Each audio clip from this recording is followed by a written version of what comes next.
오늘 우리에게 주신 하나님 말씀은 구약성경 열왕기하 11장 1절부터 21절까지의 말씀입니다.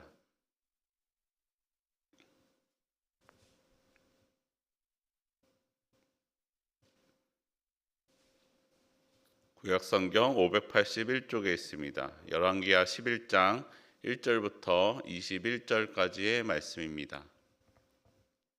저와 여러분이 한 절씩 교독하겠습니다. 아하시야의 어머니 아달랴가 그의 아들이 죽은 것을 보고 일어나 왕의 자손을 모두 멸절하였으나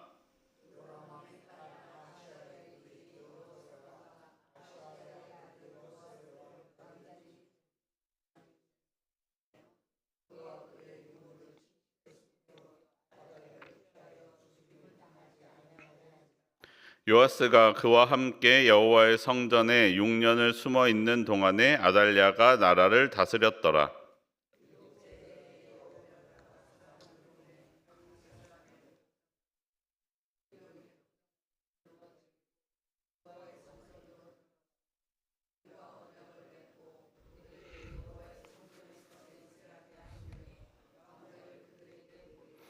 명령하여 이르되 너희가 행할 것이 이러하니 안식일에 들어온 너희 중 3분의 1은 왕궁을 주의하여 지키고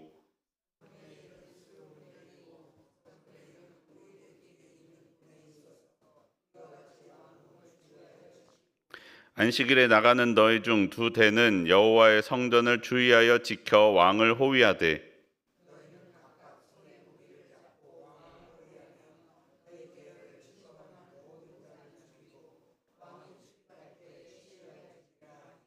백부장들이 이에 제사장 여호야다의 모든 명령대로 행하여 각기 관할하는 바 안식일에 들어오는 자와 안식일에 나가는 자를 거느리고 제사장 여호야다에게 나아오매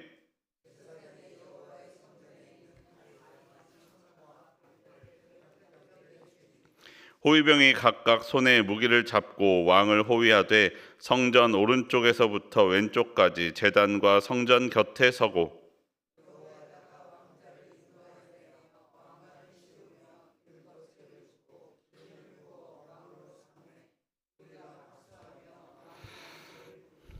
아달랴가 호위병과 백성의 소리를 듣고 여호와의 성전에 들어가 백성에게 이르러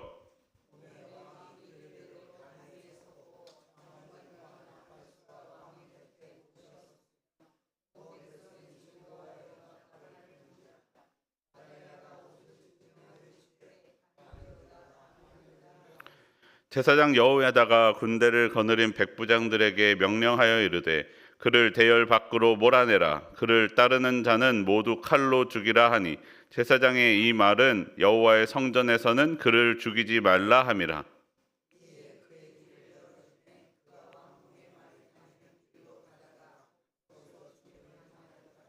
여호야다가 왕과 백성에게 여호와와 언약을 맺어 여호와의 백성이 되게 하고 왕과 백성 사이에도 언약을 세우게 하매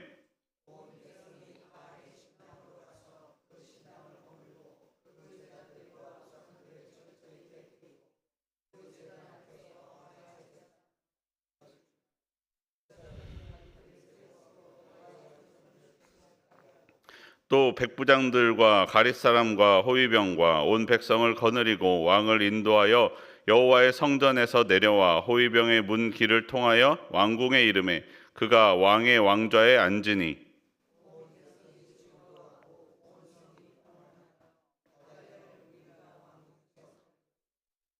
21절 함께 읽겠습니다. 요아스가 왕이 될 때에 나이가 7세였더라. 아멘. 오늘도 이 새벽을 깨우며 나온 여러분 환영하고 축복합니다. 우리의 기도 가운데 하나님의 역사하심을 경험하는 기도의 시간이 되기를 바랍니다. 오늘 본문에서는 아하시야의 어머니 아합의 딸이었던 아달랴가 예후가 그의 아들인 아하시야를 죽였다라는 소식을 들었습니다. 그리고 일어나 왕의 자손들을 모두 죽였습니다. 왜냐하면 자신이 그 권력을 차지하기 위함이었습니다. 오늘에 보면 열왕기하 11장 3절에는 이렇게 말씀합니다. 요아스가 그와 함께 여호와의 성전에 6년을 숨어 있는 동안에 아달랴가 나라를 다스렸더라. 아달랴가 권력을 잡고 나라를 다스렸습니다. 그의 계획은 성공한 것처럼 보였습니다. 아달랴는 남유다를 다스리게 된 것입니다. 하지만 하나님께서는 요아스를 살려두고 계셨습니다. 하나님께서는 다윗의 자손을 돌보아 주고 계셨습니다.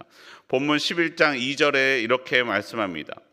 요람 왕의 딸 아하시아의 누이 여호세바가 아하시아의 아들 요아스를 왕자들이 죽임을 당하는 중에서 빼내어 그와 그의 유모를 침실에 숨겨 아달랴를 피하여 죽임을 당하지 아니하게 한지라.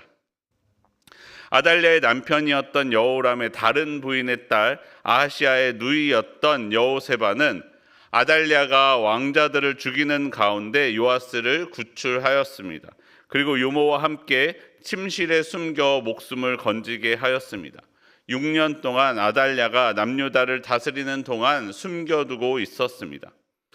그리고 그 후에 7년째 되던 해에 제사장인 여호야다가 사람들을 모았습니다. 그리고 여호와의 성전에서 언약을 맺었습니다. 요아스를 그들 앞에 보이고 다시 왕권을 회복하려고 하였습니다. 3분의 1은 왕궁을, 3분의 1은 수르문을, 나머지 3분의 1은 호위대를 지키게 하였습니다. 안식일에 밖으로 나아가는 두 개의 부대가 요아스 왕을 호위하게 하고 왕위를 회복할 준비를 하고 있는 것입니다. 여러분, 우리가 오늘 본문을 읽는 가운데 느낄 수 있는 감정은 아주 급박함입니다. 당시 상황은 매우 급박하게 흘러갑니다. 예후는 하나님의 말씀을 따라서 아하시아를 죽였습니다. 하지만 인간적으로 남유다에는 여전히 아달랴가 권력을 잡고 있었습니다. 그래서 하나님께서 약속해 주신 다윗 왕조가 끊어지게 될 상황에 처하게 된 것입니다. 아마 사람들은 생각하기를 당연히 끊어졌을 것이다 라고 생각했을 것입니다. 하지만 그 가운데 하나님의 돌보심이 있었습니다. 요아스를 살려 다윗의 후손을 살려두신 것입니다. 앞선 본문을 보시면 하나님의 뜻을 떠난 여로보암의 집안과 아합의 집안 사람들을 모두 죽게 하신 것과는 대조적인 모습입니다. 왜냐하면 그들은 다윗의 후손, 하나님의 약속의 자녀들이었기 때문입니다. 하나님의 약속의 자녀들은 하나님의 돌보심을 받습니다. 사랑하는 성도 여러분, 우리도 기억해야 됩니다. 우리는 하나님의 자녀입니다. 우리는 예수님을 믿음으로 하나님의 자녀가 되었습니다. 우리는 이것을 잊지 말고 기억해야 됩니다. 악한 세력은 끊임없이 우리를 흔들어댑니다. 마치 내가 하나님의 자녀가 아닌 것 마냥 생각하게 합니다. 내 삶이 하나님의 돌보심 아래에 있지 않은 것처럼 생각하게 합니다. 세상적인 기준에서 살펴보면 내 삶은 정말 하나님의 말씀이 아니라 그들의 말이 맞는 것처럼 생각되게 만들며 내 삶을 공격합니다. 하지만 하나님께서는 우리 가운데에도 하나님의 자녀로서 하나님의 뜻 가운데에 거하게 하십니다. 내가 하나님께 붙들려 있을 때 이 흔들리는 세상 가운데에서도 흔들리지 않을 수 있습니다. 내가 하나님을 붙들 때 이 세상 가운데 흔들리지 않을 수 있습니다. 세상이 우리를 흔들어도 하나님의 돌보심은 흔들리지 않습니다. 여러분, 우리가 하나님의 돌보심 가운데 오늘을 살아가기를 바랍니다. 내 눈에 보기에는 어떠하든지 그 침묵의 6년과 7년 동안, 6년에서 7년의 기간 동안 하나님이 여전히 이스라엘을, 남유다를 돌보고 계셨음을 기억하기를 바랍니다. 나를 돌보시는 그 하나님을 믿음으로 하나님의 뜻 안에서 살아가는 저와 여러분의 삶이 되기를 바랍니다. 이윽고 시간이 지나고 때가 되어서 백부장들이 제사장 여호와의 명령대로 일어나기 시작합니다. 여호야다는 성전에 있는 다윗의 창과 방패를 백부장에게 주어 호위하게 하였습니다. 요아스가 정통 다윗의 후계자임을 나타내는 것입니다. 그리고 그에게 왕관을 씌우고 율법책을 주며 머리에 기름을 부어 왕으로 삼았습니다. 함께 있던 사람들은 박수하며 왕의 만세를 불렀습니다.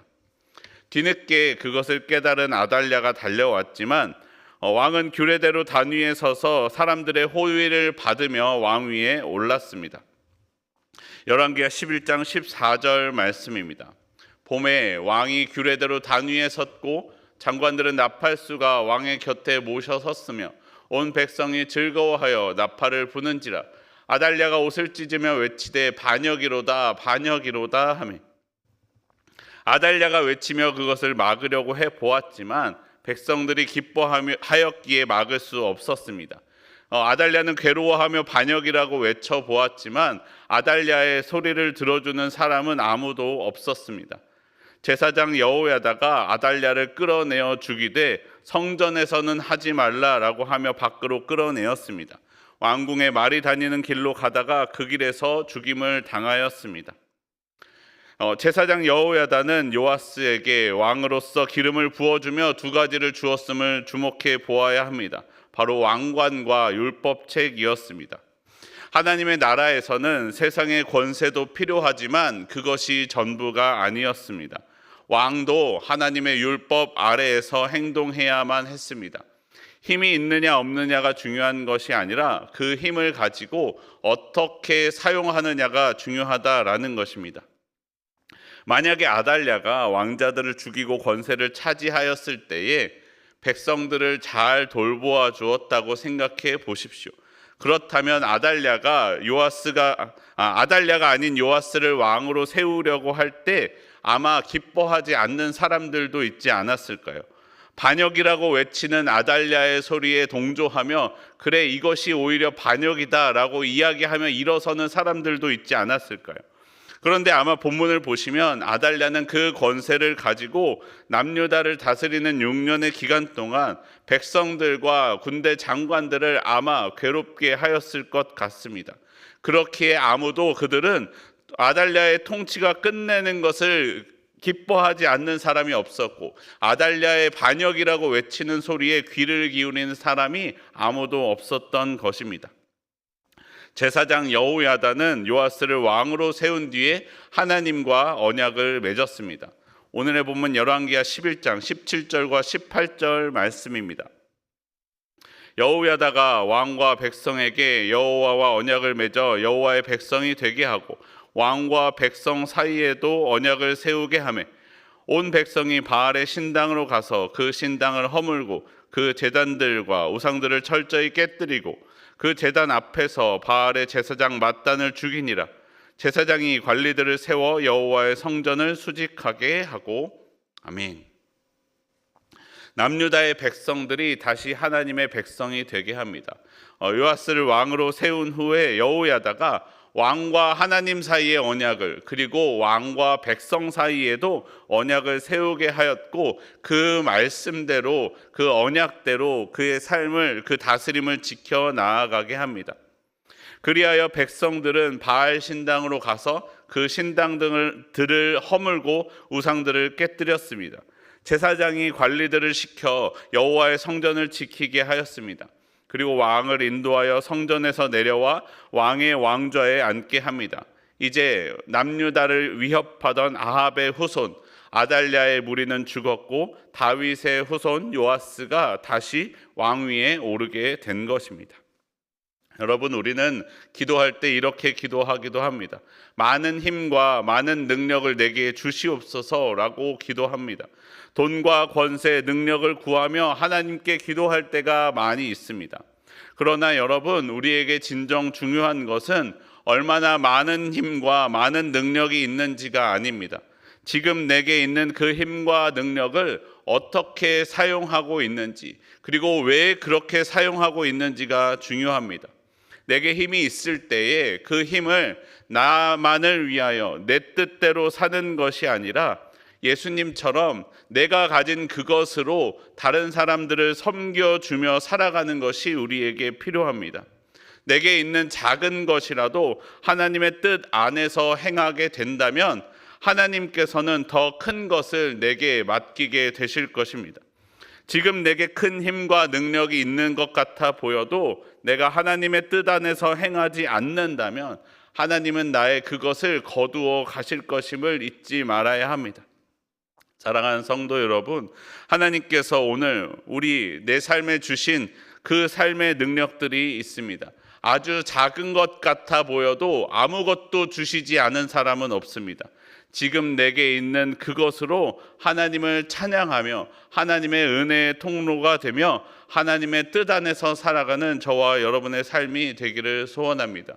내가 그것을 하나님의 마음으로 행할 때 하나님께서 내 삶 가운데 함께 역사해 주실 것입니다. 우리 함께 기도하겠습니다. 하나님, 내가 많은 힘과 권력을 소원합니다. 하나님, 내게 더 큰 능력을 주시기를 바랍니다. 그러나 하나님, 내가 지금까지 내게 주신 하나님의 은혜로 나만을 위해 사는 것이 아니라 하나님의 마음으로 사용하며 살아가게 하여 주시옵소서. 내 삶 가운데 하나님의 은혜가 나타나 하나님의 뜻대로 세워나가는 주의 자녀가 되게 하여 주시옵소서. 주님, 내 눈에 보기에는 내 삶이 어렵고 힘든 가운데 있을 때가 있습니다. 그러나 그 가운데에도 내 삶을 바라보는 것이 아니라 하나님을 바라보며 견디어 나아갈 수 있게 하여 주시옵소서. 약속의 자녀들을 돌보시는 하나님의 말씀을 신뢰하며 그 말씀 가운데 믿음으로 오늘의 삶에서도 하나님의 자녀로서 살아가는 주의 백성, 주의 자녀가 되게 하여 주시옵소서. 우리 주 예수 그리스도 이름으로 기도합니다. 아멘.